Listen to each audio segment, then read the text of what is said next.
கோவை மாநகராட்சிக்குட்பட்ட 87வது வார்டு அனைத்து குடியிருப்போர் நலச் சங்கங்களின் கூட்டமைப்பின் சார்பாக இன்றைக்கு கோவை மாநகராட்சியை கண்டித்து தமிழக அரசை வலியுறுத்தி எங்கள் பகுதியினுடைய அடிப்படை வசதிகளை மீட்டு தர கோரியும், அதேபோல் மாநகராட்சி எங்களுக்கு எந்தவிதமான அடிப்படை வசதிகளும் தராதையும் கண்டித்து இன்றைக்கு நூற்றுக்கணக்கான பெண்கள் உள்பட ஏறத்தாழ 500க்கும் மேற்பட்ட மக்கள் உணர்வுபூர்வமாக இன்றைக்கு ஒரு ஆர்ப்பாட்டத்தில் கலந்து கொண்டார்கள்.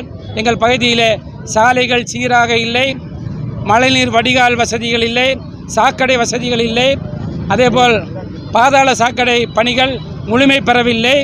அதேபோல் எங்கள் பகுதியில் முறையான சிறுவாணி குடிநீர் விநியோகம் இல்லை. அதேபோல் மாடுகள் தொல்லை, நாய்க்கள் தொல்லை போன்ற பல்வேறு தொல்லைகள் எங்கள் பகுதியில் இருக்கின்றது.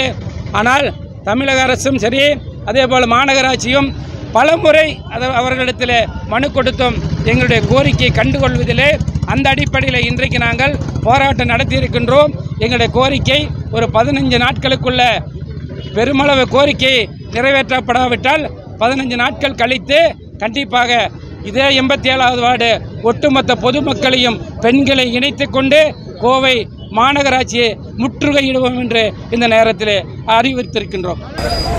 போராட்டம் அடிப்படை உரிமைகள் மீட்டெடுக்க, அடிப்படை உரிமைகளை நிறைவேற்று, புறக்கணிக்காதே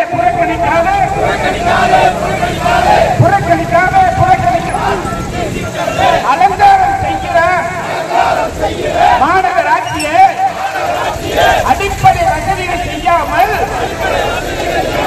மக்கள் உயிரை வாங்குற